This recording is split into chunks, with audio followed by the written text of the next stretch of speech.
Sehr geehrter Dear President Moon, dear members of the Korean delegation, ladies and gentlemen, dear guests, on behalf of the Körber Foundation, I would like to welcome you warmly.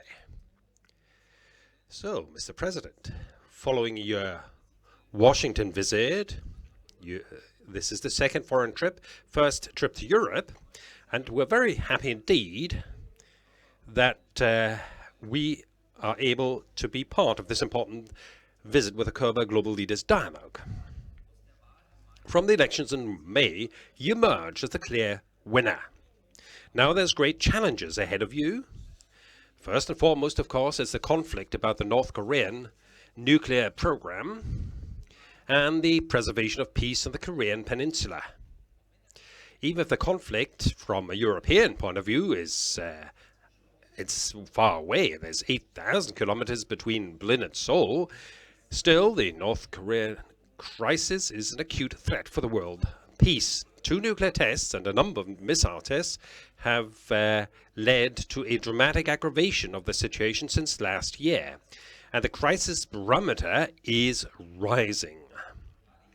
Especially here in the distant Europe, we should remember time and again that the shock waves of the conflict will not stop at the borders of the Korean Peninsula. But also because the way of handling this conflict plays a big role for the future relationship between Washington and China. So this very difficult and at once dangerous situation, you, Mr. President, are calling for a return to the power of the dialogue. Not a naive dialogue, mind you, that you can maybe solve the conflict with a little bit of encouragement. No, it's a robust dialogue that sets up demands as well as levers of pressure. In the press conference, you measured sanctions, but still the door of communication is never closed completely.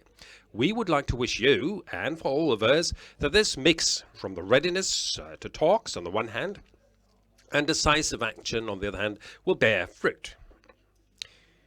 Ladies and gentlemen, in the midst of escalating tension in the Korean Peninsula, reconciliation of the 2 Korean states, not to mention reunification, seems difficult to imagine.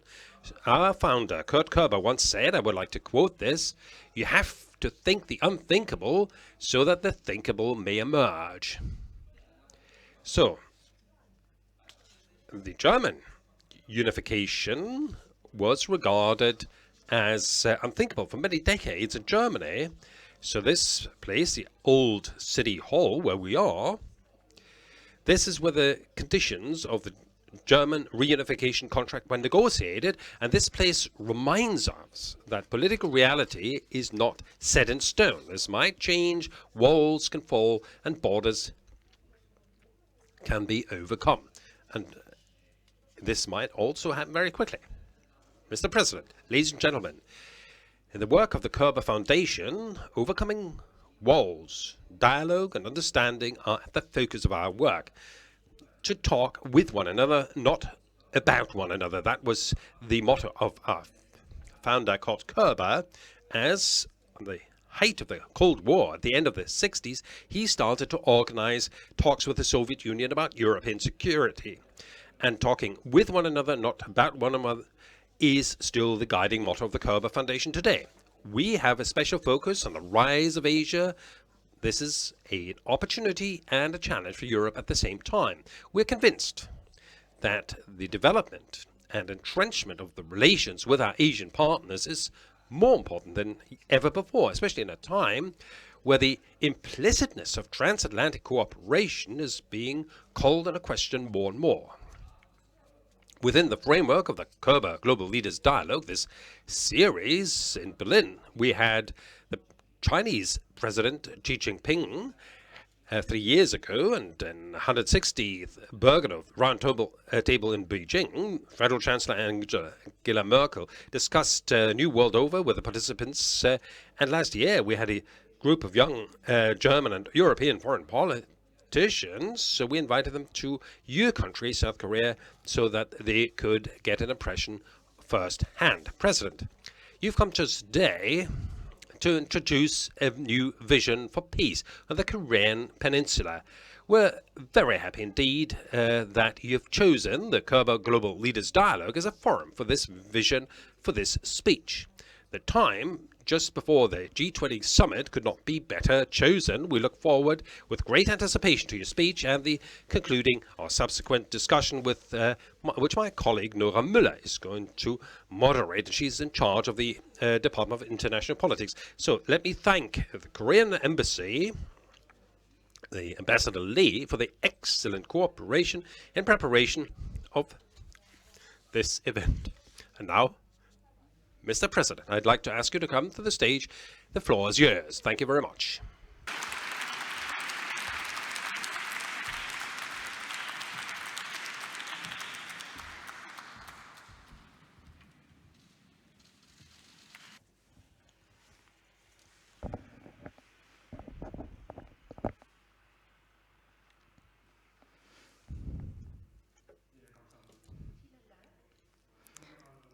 Thank you very much. German citizens, compatriots at home, Mr. Thomas Paulsen and Mr. Hans Modrow, ladies and gentlemen. First of all, I would like to assure the German citizens of my greatest respect. You have overcome the Cold War and the division of the country and achieved reunification of your country. And I would also like to thank the German government and the Körber Foundation, very warmly so. You have created this precious opportunity here for me. Also, I would like to express my condolences to the family of the former German Chancellor Helmut Kohl and the German citizens. We Koreans will long think back to the great politician Helmut Kohl, who during the challenging time of the Cold War had not just brought about the reunification of Germany, but also the integration of Europe. Ladies and gentlemen, here in Berlin, Korean President Kim Dae-jung 17 years ago announced his Berlin Declaration, thereby laying the foundation stone for reconciliation and cooperation between North and South Korea. Especially here, the old City Hall is a historic place where the details of the German Reunification Treaty were negotiated. Exactly here and now, where the teachings of Berlin are still alive, I would like to announce and present the peace vision of the new government of Korea. Ladies and gentlemen, the reunification of Germany gives us, Korea, the last divided country on earth, great hope, and also shows us into what direction we have to go. First of all, I would like to emphasize the importance of this process. The Germans have shown us how important it is to build peace and cooperation on the basis of mutual respect, on the basis of the trust that was thereby created. The Germans only came into the position of making this important decision for their country themselves. The citizens of East and West have had exchanges and cooperation in many fields, and the governments of East and West institutionally enabled and supported this cooperation. Such an exchange at civil level and outside politics helped to overcome the ideological barrier from both sides and slowly opened the hearts of the citizens in East and West. It was also important that the Ostpolitik of Chancellor Willy Brandt was conducted over 20 years. Despite the change in government during this time, Ostpolitik was consistently pursued. This was possible because the German nation always supported this policy, and also the community of nations worked together with the German government. The Germans believed that they needed peace in Europe first in order to bring about the unity of Germany in this scope. And this is why they worked together with the international community and also negotiated with it so that it guarantees the safety and security of Germany and thereby supports the inner German relationships. This process of reunification was initiated by Willy Brandt, but it was concluded by his later successor Helmut Kohl, who was a member of a different party. I'm firmly convinced that we Koreans also need such cross-party cooperation in order to be able to achieve peace and shared prosperity on the Korean Peninsula. Ladies and gentlemen, for Koreans who long for peace and unity of our country, the name Berlin is synonymous with the memories of the Berlin Declaration of the former President Kim Dae-jung. This declaration created the basis for the first summit of North and South in the year 2000. This was a major change towards reconciliation of both sides, which were hostile to each other 60 years after the war and the division. In line with this example, President Lee Mo-yan then, in 2007, held the second summit between the North and the South, thereby laying a milestone for improvement of the inner-Korean relationships for peace and prosperity on the Korean Peninsula. At the same time, the two presidents, Kim Dae-jung and Lee Mo-yan, also endeavored a lot towards obtaining international support. During their term of office, in the scope of the six-party talks, the involved nations adopted a declaration and agreement laying down the principles and process for resolving the North Korean atomic issues. Also, the relationships of North Korea to the US and Japan improved during this time. I would like to follow up to the political achievements of these two presidents. And I would also like to occupy the driver's seat in this process and actively shape the process of reunification. Ladies and gentlemen, the largest challenge of Korea is currently the nuclear armament in North Korea. This communist country has not stopped provoking the world with repeated nuclear and missile tests, and is thereby a threat to peace, not just in Korea, Asia, but also in the whole world. The missile test 2 days ago was a very disappointing and clearly wrong decision. North Korea thereby clearly infringed on the UN resolutions and turned a deaf ear to the warnings of the international community. This is particularly regrettable for the new government of South Korea, which created the framework for renewed talks through the recent summit with the US. North Korea made an irrational decision, and the fierce reactions of the world community are its own fault.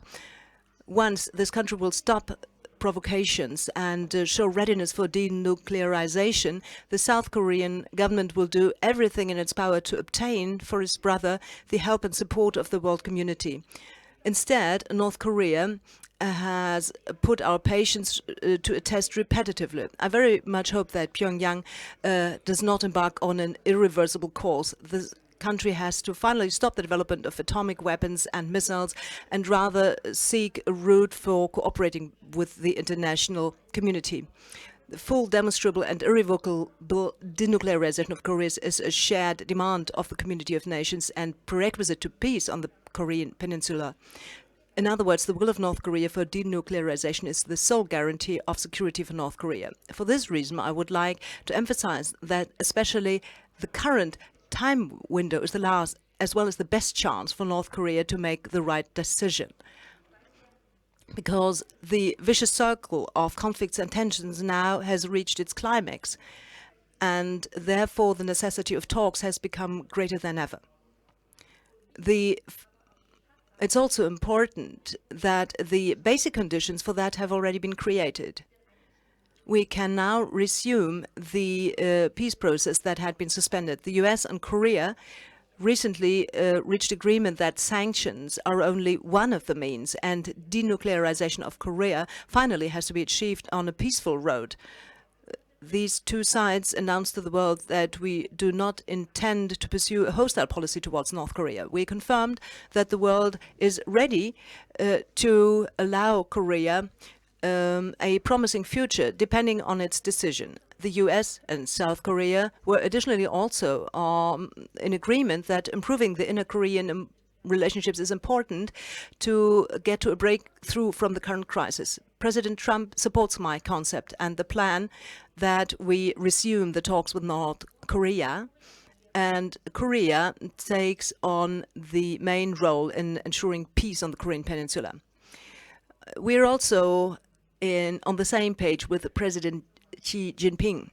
For a long time, I have held the view that in the question of reunification, we should actually be in the driver's seat. And now the will of the North Koreans is a key. They can either come back to the negotiation table or they can drop this unique chance.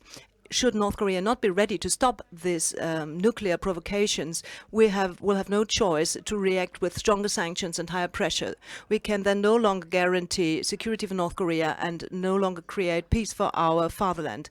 I therefore expect an appeal from and to North Korea to understand the readiness of the new South Korean government and the community of nations as a very serious and urgent message and to accept it. Ladies and gentlemen, I now want to move on to my political directions through which my government wants to dismantle the structures of Cold War and enable lasting peace and stability. The sole thing we're striving for is peace. A peaceful Korean Peninsula will be one thing, and there will be no atomic risk and no threat of war. A peninsula where North and South are recognizing each other and can live in prosperity. We actually know what way will lead there. We should return to our shared declaration of the 15th of June 2000 and the summit declaration of the 4th of October 2007. Through these two declarations, North and South Korea announced themselves as a single people, a single nation and main player in the North-South issue, and want to drive cooperation, reduce tensions and guarantee peace. Through several projects of business and social affairs, they declared their readiness to go and move towards joint prosperity. These agreements were made on the basis of mutual recognition, and this spirit remains alive, and this is urgently necessary. The North and South at that time wanted to see a peaceful peninsula materialize at that time. We have to return to this spirit. At this point, I want to be very clear. We do not wish for any collapse of North Korea. In no way do we strive for reunification through absorption. Also, we don't want any artificial reunification. A unification should be a process where both parties coexist, live in prosperity, and thereby restore the community of our two nations. Once peace has been re-established, reunification will emerge in a natural way, at some point in time, through an agreement between North and South Korea. What my government and I want to see materialize is solely peace. Secondly, I will permit denuclearization on the Korean Peninsula, where the security of the North Korean system is guaranteed. Last April, the world saw a crisis of a potential war outbreak. The military tensions around the peninsula are like a powder keg in the world, and these tensions should be alleviated as soon as possible. The lost trust between North and South Korea should be restored, and we will seek exchange and dialogue to do this. Furthermore, North Korea has to stop its further nuclear provocations. A military management system should be set up in order to avoid unpredictable confrontations. But the key solution is to generally resolve the North Korean nuclear question. Over the time, it has become more complex and more challenging. And this is why we need a step-by-step and comprehensive approach to this issue. Together with the international community, our government will comprehensively resolve the current problems on the Korean Peninsula and Northeast Asia.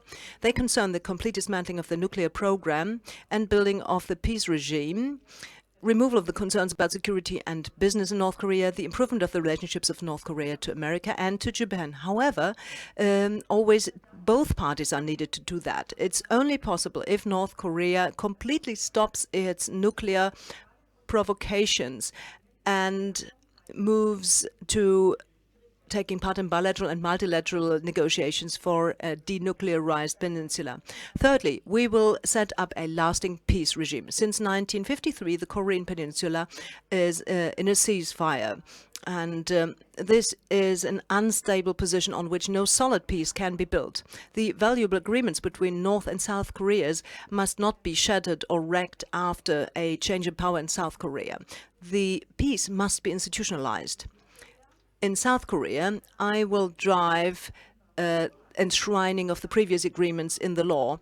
It will be made clear that they are a valuable basic instrument and will be continued despite any change in power in South Korea. For lasting establishment of peace, the end of the Korea War on the Korean Peninsula should be declared and a peace treaty should be signed with the parties and states involved. Through the comprehensive rapprochement to North Korea in the atomic issue and the peace regime, I will pave the way to complete denuclearization together with signing of the peace treaty. Fourth, we will draw up a new business plan for Korea. The business cooperation through which North and South can prosper together is one of the important bases for the establishing peace. So we've got a concept of a new economic plan. So when the North Korean question improves and certain conditions are met, then I will develop and present the new economic plan. So a new economic community is going to evolve, that is connecting the two Koreas that are separated by the demarcation line with the economic belt and will prosper together. The separated rails are going to be connected again. Trains from Busan and Mokpo, that is the southern part of the peninsula, will go to Pyongyang, to Beijing, Russia and Europe. Cooperation projects in Northeast Asia, for instance, the gas lines between South and North Korea and Russia, could be developed as connecting countries, connecting land and sea, North and South, are going to prosper together. So all we can do is to implement the joint summit declaration of the 4th of October 2007. Then the world is going to see a new economic model of peaceful economy and shared prosperity. Fifth, so we're going to have exchange projects that are not political, independent of political and military situation, and we will conduct these consistently. Such projects are processes of healing and reconciliation for all citizens, and also an internal way towards peace. So, in North and South Korea, there's families that have lost their home and their families through the war and separation. It is really a shameful fact that the two governments have not been able to heal this pain since, for longer than 60 years. So, there are around about 80,000 South Koreans who still live separate from their family, and the average age is 81 years old. And this situation is not different as North Korea. So they're still alive. So we should still enable them to have a reunification meetings. And this is a humanitarian affair that has the highest priority above all other political considerations. And also the damage created by this separation should be fought jointly and should be addressed jointly. So when the rivers in north are flooded, then the citizens in the south suffer flooding damage. Infectious diseases, damaging insects, and forest fires don't stop at the border between north and south. So I would like to drive on joint activities in these areas as well. There was a civilian exchange, and that contributed to detente and a restoration of the people's identity. And the expansion of this exchange is a valuable force to maybe loosen up the blocked relations. I will support many exchange activities, including regional exchange activities between North and South. Even though on the 15th of August, all human rights and human values should be implemented, So with regard to the bad situation with human rights in North Korea, we're going to have a clear opinion to the world. And still, we're going to undertake efforts to promote humanitarian cooperation for actual help for the people in the North. Ladies and gentlemen, my government and I will continue to develop this political orientation, and we're prepared to implement this. Hand in hand, this is how North and South Korea should work on the breakthrough to peace in the peninsula. I suggest for North Korea to start with the easy tasks. First of all, the acute humanitarian affairs should be addressed. This year, we celebrate the 10th anniversary of the Summit Declaration of the 4th of October 2007. At the same time, this is the greatest festival, the Harvest Festival. So this joint declaration, North and South once agreed to enlarge the meeting platform and level of separated family members. So there's this day where we celebrate two important occasions where we could maybe have a meeting of separated family members. This would be a very significant start to recognize the agreement and implement this mutual agreement. So if North Korea had the courage to take another step, I would suggest for this meeting that the family members could actually visit the graves of their deceased family members. So in the separated Germany, the separated families could exchange letters, telephone, and visit, and even resettle. So there's no reason why we shouldn't do that, and maybe also wipe some tears there. So if North Korea has got difficulties in preparation, then we in the South should at least permit the family members of the North to see their family member graves in the South. And I hope there's going to be a positive reaction, and hope there's going to be negotiations also with the Red Cross organization. Secondly, I would like to suggest to North Korea that by participating in the Pyeongchang Winter Olympic Games, to take part in the Olympic Games of Peace. And in February 2018, in Pyeongchang, 100 kilometers away from the military demarcation line, there's going to be the Winter Olympic Games. In 2020, the Summer Games are going to be in Tokyo. In 2022, the Winter Games are going to be in Beijing. These important festivals in Asia should be taken as an occasion for us, the Korean government, to design and evolve the peace in the peninsula in northeastern Asia. So I would like to suggest to North Korea to help design this, and sports connects us. So when the athletes from North and South Korea and the whole world compete in an Olympic spirit and would help those who stumbled and embrace them, this would help promote peace in the world. And I hope that the applause of the state and government leaders will help to start a new move for peace in the peninsula. IOC has given us the support also for the North Korean participation in the Pyeongchang Games, and I hope that the North Koreans are going to give us a positive answer to that. Thirdly, I would like to suggest to cease hostile activities at the military demarcation line. In this moment even, there's war, even though there's no shots being fired. So these activities, military tension, and they endanger the security of the Koreans living at the demarcation line, at the border.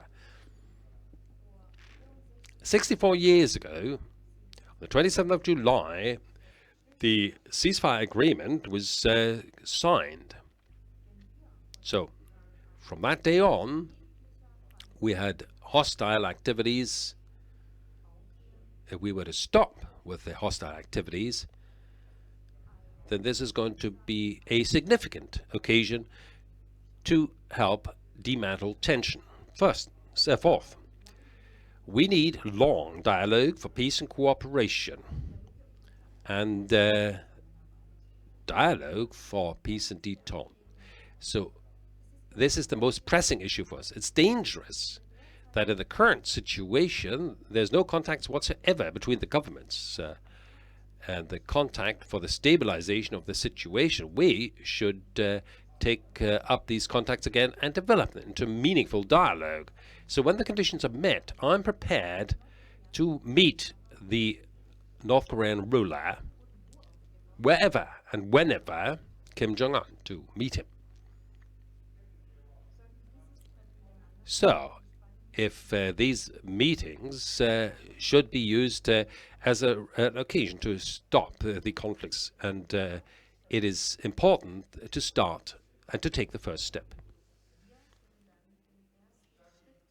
So we can take the first step only if we move.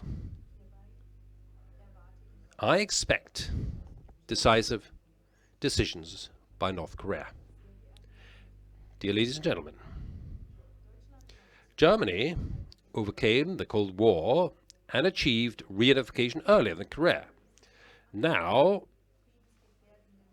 there are other challenges of peace, like regionalism, terrorism, and refugee problems that confront Germany. I am convinced that Germany, in the spirit of democracy and the peaceful coexistence in Berlin, will overcome these new challenges and will complete the integration of the German society and the EU.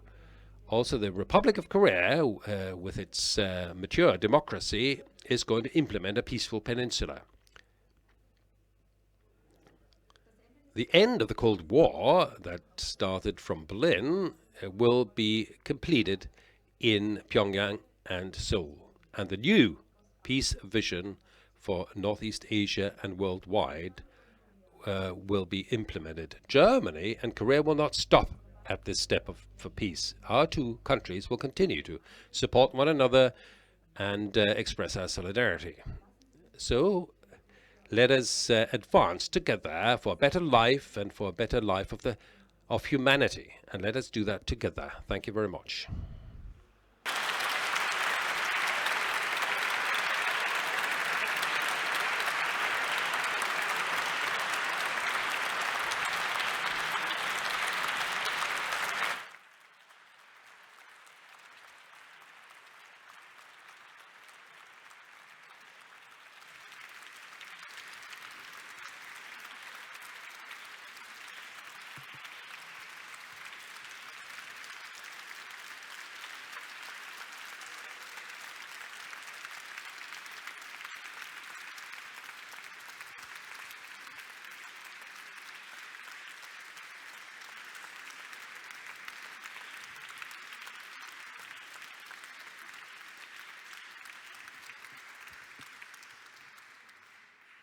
Herr Präsident. President, many thanks for this optimistic and also very specific speech, and many thanks for choosing Berlin as a place for giving this speech. Ladies and gentlemen, a short technical note. You know the motto of Körber Foundation, talking with each other rather than about each other. And so that this talking with each other works well, we will now switch from simultaneous to consecutive interpreting. And it has been a proven way of proceeding. We will have a shared discussion in the panel now, the President and myself, and then you will have time for question and answer.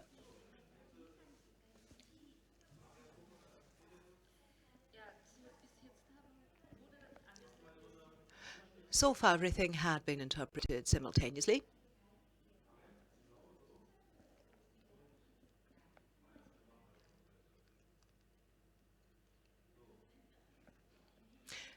President, let us begin right away. On the 4th of July, North Korea, for the first time successfully so, as it seems, tested an intercontinental missile. And your armed forces, together with the American armed forces, in response also carried out a missile maneuver. You said it here, and you also said it beforehand, the era of strategic patience with North Korea is over now. And one seems to have a hard time to see still some space for dialogue at this time. My question to you is, and perhaps I can play the advocate of the devil here, my question is your policy of dialogue perhaps not failed? Has it failed before it really begun?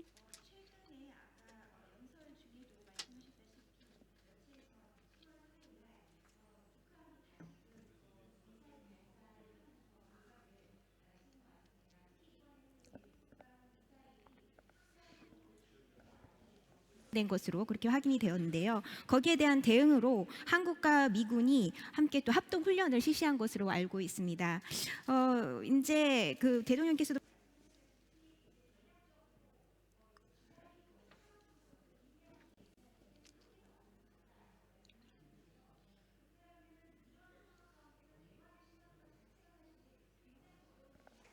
다고 생각을 합니다. 제가 드리고 싶은 질문은 혹시 물론 제가 너무 비관적인 생각을 갖고 말씀드리는 건지 모르겠습니다만 대화를 시작하기도 전에 사실 대화를 할 수 있는 상황이 아닌 거는 아닌지요?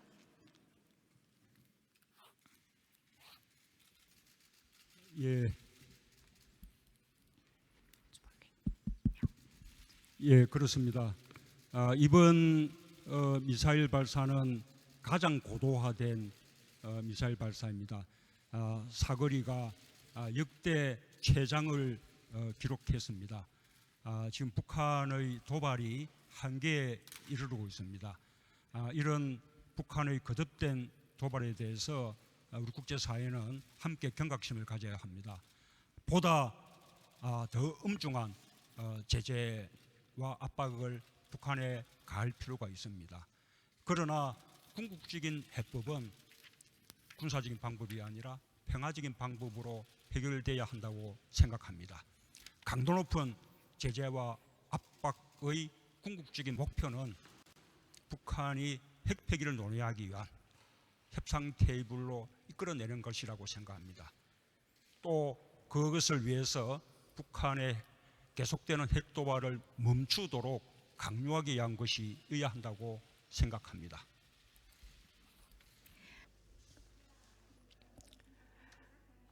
Well, what you said is correct. We are in a very challenging situation these days.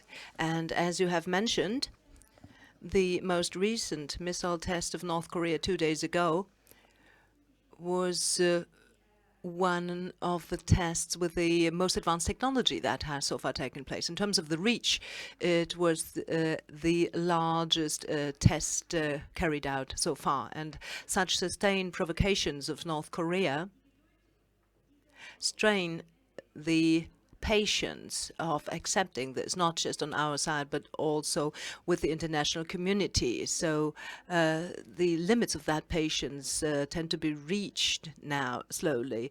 So this is why sanctions and more pressure towards North Korea are now on the agenda. Still, I do think that a general and true solution can only become possible through true dialogue, and also the actual reason why we exert pressure on North Korea and exercise sanctions is only that we want North Korea to return to the negotiation table. That is, that they give up their nuclear provocations. Mr. President, before I give the floor to the audience, I would like to ask one question about your relationship to the United States. During the electoral campaign, you said Seoul has to learn to say no to Washington. In your speech, you emphasized that you see your country as occupying a main role in the North Korea crisis. Saying no is always a bit tricky, especially if the side that says no is the most important guarantor of its own security. Now, how do you imagine the future of the relationships between your country and the United States? 청중에게 질문의 기회를 넘기기 전에 제가 한 가지 질문만 더 드리고 싶습니다. 그것은 바로 한국과 미국 간의 한미 관계에 관련된 질문인데요.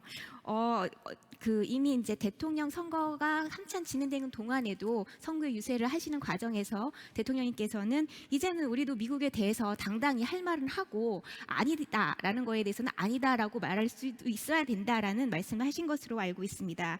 그리고 또 이 한반도 문제, 북한 문제에 있어서는 무엇보다 우리 당사자인 한국이 주도권을 갖는 것이 가장 중요하다라고 누차 강조하신 바가 있는데요.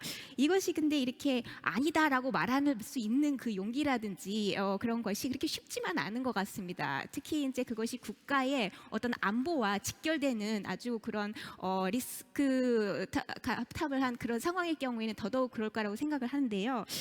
예, 질문을 드리겠습니다. 한국과 미국 간의 한미 관계 관련해서는 대통령께서 어떻게 보시고 계시는지요? 예, 저는 오늘 아침에 시진핑 주석과 개별 회담을 가졌습니다.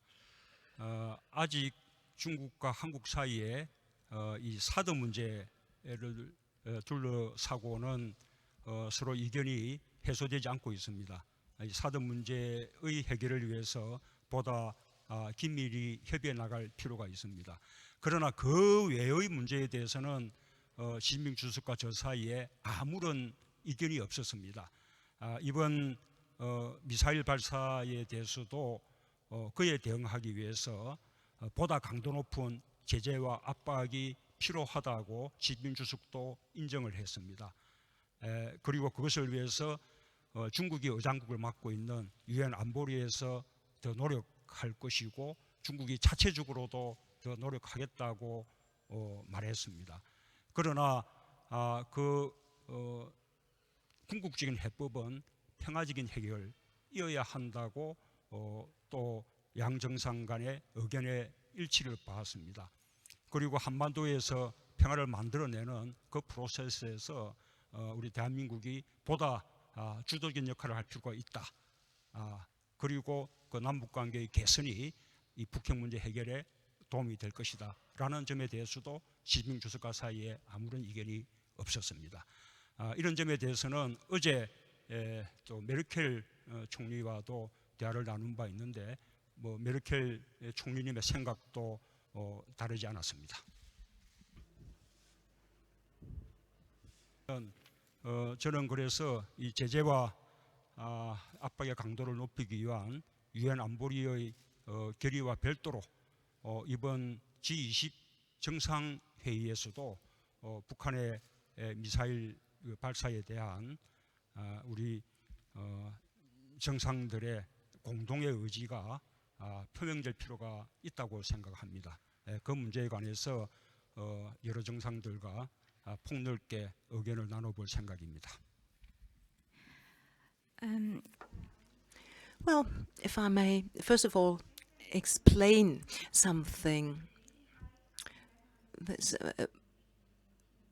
Yesterday morning, I had the pleasure to have a bilateral meeting with the Chinese President Xi Jinping. During the meeting, we found that between our two countries, with respect to the question of the missile defense shield, the so-called THAAD system, there were a few differences of opinion still between us, but beyond this matter, we actually reached agreement in all other points. And especially as far as the North Korean issue was concerned, we were fully of the same opinion that it was now time to exert greater pressure, demand tougher sanctions in order to make North Korea move.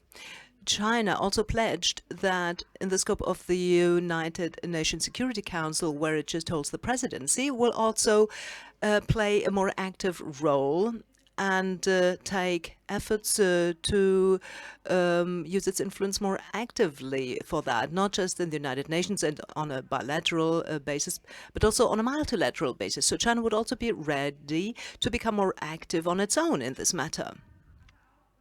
However, we also agree that a fundamental solution can only be achieved if this is done in a peaceful way. And in this peaceful process, the own initiative should be handed increasingly to the side of South Korea. As I have emphasized several times, South Korea should be in the driver's seat in this matter. And we also agreed in that the improvement of the inner Korean relationships will certainly also lead to a situation where the North Korean nuclear issue will be resolved, or at least one will take steps into the direction of resolving it. Yesterday, I also had the opportunity to meet Chancellor Merkel in a bilateral meeting. And also with her, I was able to establish that in all these matters, she is in full agreement with me. So we will see in the next few days during the G20 summit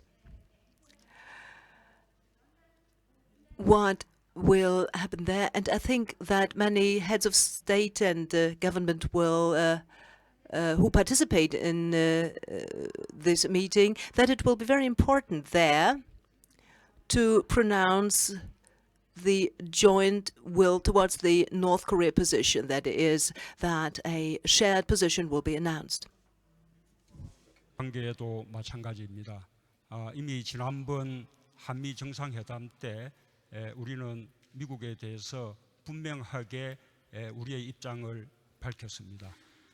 그래서 한반도의 문제와 북핵 문제의 해결이 평화적인 방법으로 이루어져야 된다는 사실과 그 과정을 우리 대한민국이 주도해 나가야 한다는 그런 입장을 그대로 공동성명에 반영시킬 수가 있었습니다.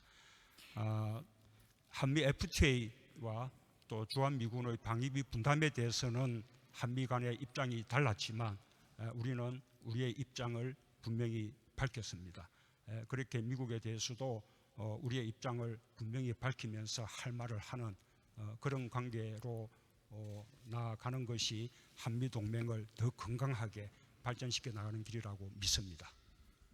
Yeah, Well, and what I do want to say, coming back to your question, it was not different with the United States. In the last visit in Washington and during the summit with President Trump, I was able to establish that also the United States, there's no objections either, fundamentally, with regard to the process of the North Korean nuclear issue. So the best solution would be a peaceful solution. And in this process, that we, South Korea should sit in the driver's seat. So we all agreed on that. And we've got this fundamental position that I have found confirmed in all bilateral discussions, also the United States, and I put that forward very clearly.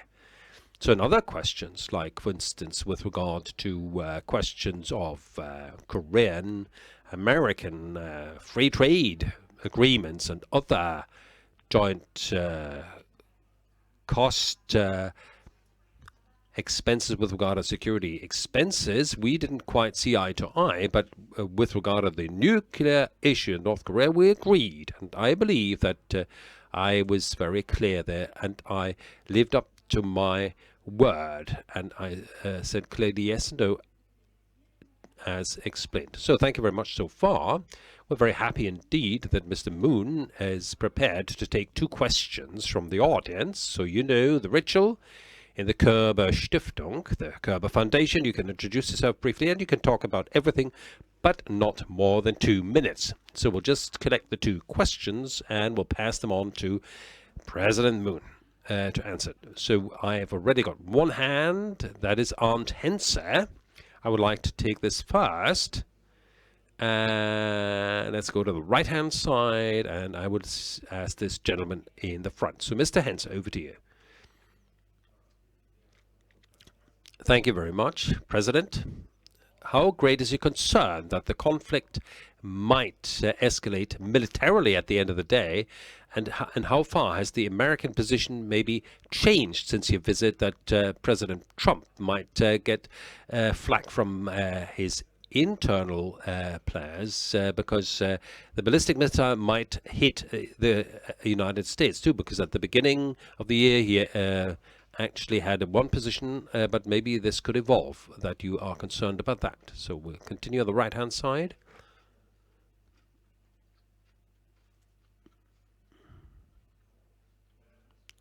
I'm Lothar Weiser, president of the German Korean Society in the Federal Republic of Germany. As I understood your speech, dear Mr. President, everything should go towards détente. Possibly a unification between South and North Korea. But there's one problem. And this problem we have in every year. The big naval maneuvers. So they are this is what North Korea complains about every time, and USA don't listen. For them, they conduct their naval maneuvers. Wouldn't this be a first point? To maybe talk about that, first of all, to get rid of this obstacle. Thank you very much. Mr. President, over to you.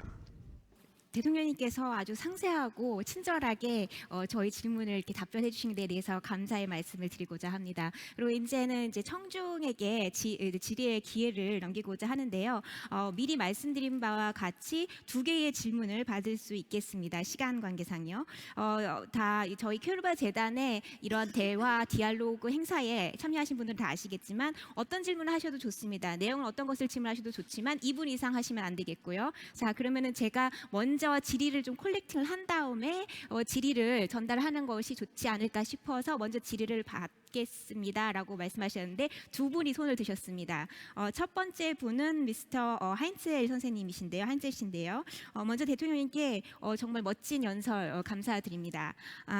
그런데 어떻게 보면은 사실 말씀 여러 번 하셨지만은 직접도 이 지금 상황이 사실 그렇게 좋지만 않은 것 같습니다. 북한 문제 관련해서는요. 그래서 언제든지 이러한 도발이 지금 계속 지속되고 있기 때문에 이러한 도발이 정말 어떤 군사적인 행위로도 이게 이어질 수 있지 않을까라는 걱정이 사실 있을 수 있을 거라고 생각이 됩니다. 그런 걱정은 혹시 없으신지요? 그리고 또한 아까 한미 관계에 관련해서도 미국 대통령께서도 근본적으로는 또 기본적으로는 한국의 입장을 이해한다, 같은 생각이다라고 말씀해 주셨다고 하는데 그럼에도 불구하고 어쩌면 이번 미사일 발사로 인해서 이론적으로는 이 대륙간 미사일이 그 미국까지도 갈 수 있는 어떤 그런 상황이 이제 되지 않을까라는 사실 때문에 미국 국내적으로 또 국내 정치적으로 사람들로 하여금 어떤 그런 압박을 받을 수 있을 거라고 생각이 됩니다. 그럴 가능성도 있지 않을까 생각이 되는데요. 그러면은 또 트럼프 대통령의 또 태도가 또 달라질 수 있지 않을까라는 생각도 살짝 듭니다.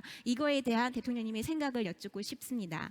첫 번째 질문이었고요. 두 번째 질문은 멘터 마이제 선생님이라고 하시면서 본인은 한독협회의 회장직을 맡고 있는 사람이라고 하였습니다. 대통령께서 지금 여러 좋은 말씀해 주시는 가운데 결국은 지금 가장 중요한 것은 우리가 가야 되는 방향과 그 목표는 긴장 완화를 향해서 가야 된다라고 말씀을 하신 것 같습니다. 하지만 사실 하나의 문제가 있습니다. 큰 문제가 있다고 제가 생각하는데요. 매년 실시되는 한미 간의 대규모 합동 훈련이라는 군사 훈련이 있는 걸로 알고 있습니다. 매년 이제 그때가 되면은 북한 측에서는 뭐 이제 또 다른 도발을 실시를 한다라든지 이런 걸로 인해서 그 긴장이 다시 완화가 되는 게 아니라 더 고조가 되는 어떤 그러한 양태를 지난 수년간 좀 관찰할 수 있었던 것 같은데요. 그렇다면 첫 번째 어떤 첫 번째 그런 제스처로서 이 훈련을 관련해 가지고 이 훈련을 좀 이런 장애물을 낳는 이 훈련을 좀 제거하는 방향을 한번 검토하는 것도 그 첫 번째 단계가 될 수 있지 않을까라고 생각이 됩니다만 이거에 대한 대통령님의 생각은 어떠신지 여쭙고 싶습니다. 사실 오늘 제가 드린 내용은 특별할 것이 없는 그런 내용입니다. 과거에 있어 왔던 대화들이고 또 제가 평소부터 늘 해왔던 그런 주장들입니다. 그런데 지난 10년간 남북 간에는 일체의 대화가 끊어졌습니다. 심지어 군사적인 한라인도 끊긴 지가 오래입니다. 상황을 관리하기 위한 연락 체계조차 전혀 되어 있지 않습니다. 그런 가운데 지금 북한의 거듭되는 핵 도발로 인해서 군사적 긴장이 갈수록 높아지고 있는 것입니다. 이런 사실들이 이 미국의 국민들이나 또 일본의 국민들이나 우리 또 대한민국의 국민들에게 보다 다가오는 어떤 위협으로 압박감을 줄 수가 있다고 생각합니다. 그래서 당연히 이제 그에 대한 해법으로 새로운 어떤 제재와 압박 수단이 국제적인 공조 속에 강구되어야 한다고 생각합니다. 그러나 그와 함께 대화의 필요성도 더욱 절실해졌다고 생각합니다. 오늘 제가 어떻게 보면 늘 해왔던 이야기지만 G20을 앞둔 이 시기에 이 특별한 장소에서 다시 한번 평화부상을 밝히는 것은 그 이유입니다. 제가 말씀드린 바와 같이 북한의 도발은 점점점 이 레드라인에 가까워지고 있습니다. 조금 더 상황이 어려워지면 돌아올 수 없는 다리를 건너게 될지도 모릅니다. 그래서 북한에게 돌아올 수 없는 다리를 넘지 말 것을 경고하면서 그리고 국제사회가 함께 더 강도 높은 제재와 압박을 가할 것을 촉구를 하면서 그러나 북한이 핵과 미사일을 포기하고 대화의 길로 놓은다면 그 대화의 문은 항상 활짝 열려 있다는 사실과 국제사회가 북한을 도울 수 있다라는 메시지를 함께 전하려고 하는 것입니다. 이런 점에 대해서는 지난번 한미 정상회담에서 트럼프 대통령과 사이에서도 합의한 바 있었고 지금까지 제가 만나본 다른 정상들도 다들 같은 의견들이었습니다. 그래서 오늘 이 자리에서 우리 독일 이 통일을 이룩한 위대한 국민인 독일 국민들과 함께 앞에서 북한을 향해서 절실한 제안을 드리는 것입니다. Yeah, Well, these points are the concept, my ideas that I introduced to you, and nothing new and nothing special. These are just ideas and thoughts which were there in the past already, and these are things which I personally, so before I became a president, I said that. And so the thing is that over the past 10 years, the inner-Korean relationships had been frozen.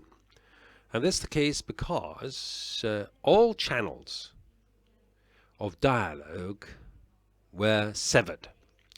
So even the channels, the emergency channels that were held open for the military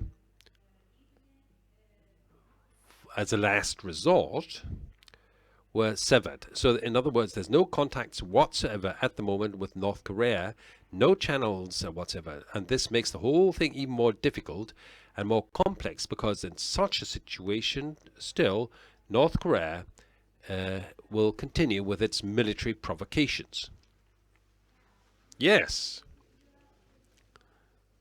So now, so not just South Korea alone, but also the international community together, we have to look for new and harsher methods and ways to solve the problem. And that is, we have to be firm against the provocations and have harsher pressure and sanctions towards North Korea. But it also means that now, the moment today, is there the point in time as never before that we have to talk to one another. So that's why North Korea, I suppose, is just on the brink of the red line. And if it passes over the red line, steps over the red line, we and the international community will have no other option than just exerting sanctions. That's the reason for me to underline time and again that there is this last opportunity that we still have today, and we should use this opportunity, and North Korea should turn away from its provocative tendency. And this is my warning that my government has expressed towards North Korea. And that is also the reason why I have appealed, on the other hand, that the international community together should take a firm stance towards North Korea, also with greater sanctions and more pressure with regard to their military activities. But also we should underline very clearly that the window of dialogue is still open completely. It's going to be open has continued to be open. And when North Korea meets the basic prerequisites that they can talk at any time and can start the dialogue at any time, and at these points, which I've already explained, I agreed with President Trump. With regard to the international community, so we expect support of the international community in this issue, because we should be together in one position towards North Korea.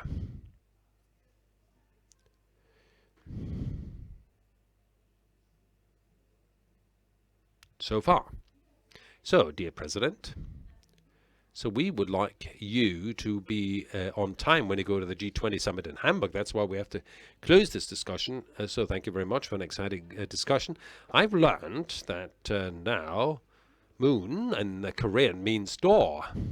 We say nomen is to omen. So we would like to wish you all success to keep open the door of dialogue. Thank you very much for taking the time to be here. And for you, the audience, thank you very much for coming. And President Moon is going to go to Hamburg. I would like to ask you to stay with us a little bit for a glass of wine and maybe a little snack. Thank you very much and see you next time.